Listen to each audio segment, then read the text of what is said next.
Hello and welcome back to another weekend review on the Football Zone, reviewing Premier League Championship and starting off with Carabao Cup action where it finished Chelsea 0, Liverpool 0, and Liverpool won 11-10 on penalties.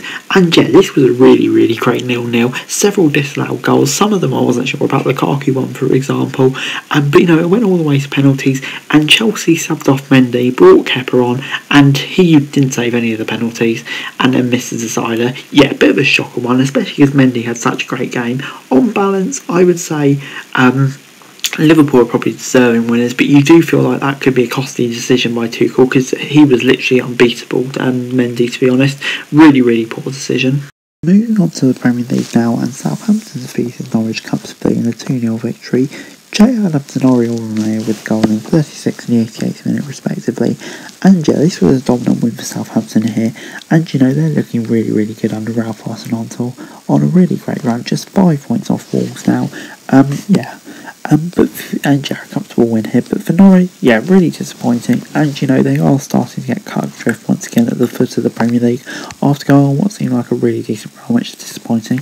Moving on then to Leeds 0, Tottenham 4 at Elland Road, and at the time of recording, Marcelo Bielsa hasn't been sacked, but it certainly does seem like he's on his way out, and for me it's just the right decision with how open they are. You just can't play like that in a relegation battle. The goals came from Doherty, Kulusevski, Kane and Son. 3 goals in the first half an hour, and that kind of sums it up.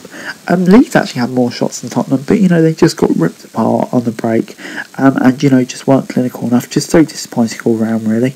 Moving on then to Brentford 0, Newcastle 2 at the Brentford Community Stadium, and an early red card for Josh Da Silva always meant that it's going to be an uphill struggle for Brentford, Joe Linton and Joe Willett were goals in the first half, sealed the win, and comfortable win for Newcastle, and they're really putting away from a relegation battle now, so they're in a great spot. But for Brentford, just really disappointing. They're in free fall at the moment, really getting sucked into it, but the overshadowing emotion from this was Christian Eriksen making his return, so great to see. Moving on then to Palace 1, Burnley 1, and I think Burnley will take this, probably with the second best team here, but still got a point, so they'll be pleased with that. The opening came in the 9th minute through Jeffrey Slupp, brilliant crossing from Elise. He's having a great spell of form at the moment, and nodded in by Slupp with a good finish. Burnley's goal came just after half time through Milivojevic, total lack of concentration for Palace, so I think Patrick Vieira will be really disappointed with that. Moving on then to Manchester United 0, Watford 0 at Old Trafford, and Man United were the best team here, but couldn't find a breakthrough, and top 4 hopes now, they're looking really slim for Manchester United, to be honest, aren't they, at this present moment. They'll be devastated with that, really. Really should have won this, but for Watford it's a solid point. If they can pick up points like this in away games occasionally and start winning games, then you ever know, I suppose. Moving on then to Brighton 0, Aston Villa 2, and this was a good win for Aston Villa. Matty Cash and Ollie Watkins with the goals. To be honest, I'd say Brighton, obviously, they dominated possession here, Brighton, really. Probably had a few more shots than Villa as well, but, they didn't really create anything with those. Villa probably had more threatening chances, and that proved for the scoreline. After a bit of a sticky spell for Steve Gerrard's side, it's a really good result for them. As for Brighton, disappointing for them, really.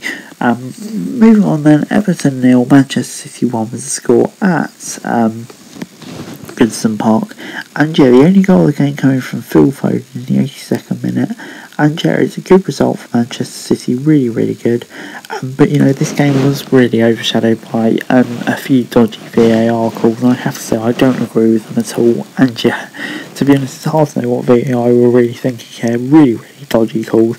Man City got away with one here, and they do need to step up really with Liverpool really on their chase now.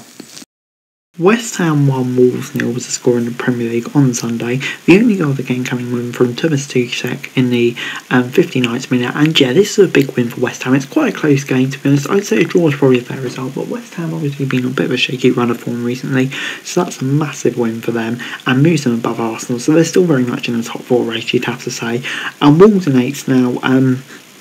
Disappointing result for them. They feel like it could have got something out of it, but they're still having a really good season. I don't think this one result will let them get them down too much. Moving on to the Championship now, and it finished Blackburn 1, QPR 0 at Eden Park.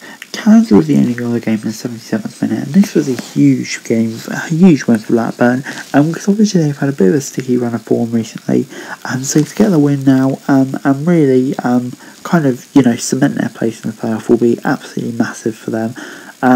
They'll be delighted, but for QPR, after getting such a great win in midweek, they'll be fuming to lose this game. They just can't build any momentum, playoff spot in danger really. Moving on then to a big game at the foot of the Championship, Peterborough 0, Hull 3. Safe to say Grant McCann didn't get the best start to life as Peterborough manager for the second time against his former team. Tyler Smith and Keane Lewis Potter with a goal, Lewis Potter with 2, and yeah, Hull really dominated this game. Peterborough maybe had a bit of possession, but Hull were just dominant really, and yeah, so disappointing for Peterborough. Would have really hoped for a new manager perhaps, but they were just flat. It's hard to see how they survived really. Moving on then to one team that was hard to see how they'd survive a few weeks ago, but now they're just going on a brilliant run. Barnsley 3, Middlesbrough 2. They raced into a 3-0 lead through goals from Mads Anderson and Bassi with a race, but Middlesbrough got 2 back through Sopra and Kitchen, and yeah, Middlesbrough had significantly more shots than Barnsley, but just couldn't make it count really. And Barnsley, it's another really, really impressive win. Could they do it? You never ever know. What a story it would be if they did. Moving on to a team who's absolutely flying at the moment, Birmingham 0, Huddersfield 2 at St Andrews, and yeah, Lily Colwell and Lewis O'Brien were the goals for Huddersfield, and yeah, a slightly less stressful victory for Huddersfield here, but still a very solid victory in third, really cementing themselves in the playoff place at the moment. A great result for them, but Birmingham, yeah, they were disappointing here. Had a fair few shots, but just never really did anything with it, to be honest. Moving on then to Cardiff 0, Fulham 1 at Cardiff City Stadium. Alexander Mitrovic with the only goal of the game in the 41st minute, and yeah, it was a decent performance from Fulham, and he probably did deserve the win, but it wasn't the dominant performance we've seen recently here.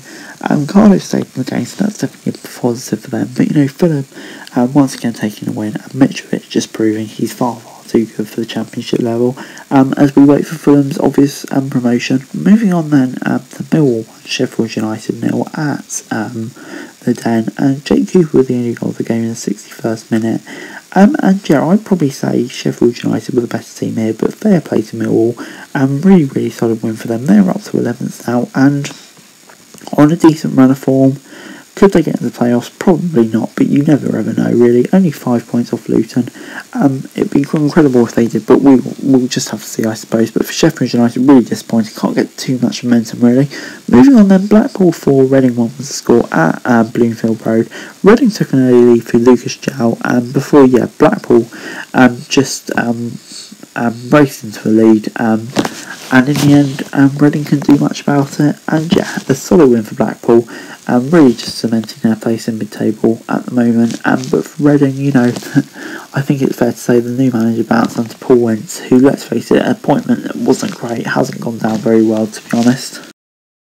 Coventry 1, Preston 1 was the score at the Ricoh Arena on Saturday, and yeah, it's a quiet game for most of it, but it all sparks into life towards the end. 2 red cards in 2 minutes, one from Leah Lindsay for Preston first, and then Dabo for Coventry, and yeah, Daniel Johnson scored from a penalty in the 89th minute, and it looked like Preston won before in the 98th minute, Tavares scored, and yeah, crazy end to quite a dull game, but I'd say Preston were probably the better side here, so they'll be disappointed not to convert into victory. Moving on then to Luton 1, Derby 0 at Kenilworth Road, and yeah, the only goal of the game coming in the 67th minute through Danny Hilton, and yeah, it wasn't a classic game by any means, but I'd say Luton were probably the better team here, and did deserve their narrow win, and they're now into the playoffs now, really a testament to the incredible job that Nathan Jones is doing. As for Derby, 2 defeats in a row, disappointing really, and yeah, they'll have to come back fighting after this, because they do need to turn it around to have any chance. Moving on then, Forest 2, Bristol City 0 was the score at the City ground. Brennan Johnson and James Garner were the only goals for Forest, and yeah, it's a comfortable win for Forest here. The best team by far, I would probably say. So yeah, they'll be very happy with that. For Bristol City, kind of just staying around in lower mid-table. I think that's where they stay. Forest, still making a solid charge for the playoffs. so they'll be very happy with that too. Moving on then to Bournemouth 2, Stoke 1 at the Vitality, and yeah, Bournemouth incredible comeback here. Tommy Smith in the 20th minute gave Stoke the lead, and Morgan Fox at 32nd minute was sent off, and it looked until the 83rd minute that Stoke were going to hold on for an unlucky victory, but no, goals from Dominic Slank in the 83rd, Jamal Lowe in the 89th gave Bournemouth the victory, and yeah, it's probably a deserved victory, especially with the red card didn't help for Stoke, but yeah, great win for Bournemouth. West Brom 0, Swansea 2 was the score at the Hawthorns on Monday in the Championship. The goals coming late on through Joel Pirro and Cyrus Christie to seal a great win for Swansea, and of course that was a big result for them because obviously their form's been a bit shaky recently, very inconsistent, but a great win for them. But for West Brom though, the pressure just grows on Steve Bruce, heading towards the bottom half now, really poor, and the pressure is already going on Steve Bruce. It's fair to say he's had a dreadful start to his reign as West Brom manager. But anyway guys, that's it for today. Thanks very much for watching. Remember to like, share, subscribe, news, what's coming to family, so thanks for watching for daily football news, and subscribe to the channel screen right now, it'd be greatly appreciated. Thanks very much for watching. Peace!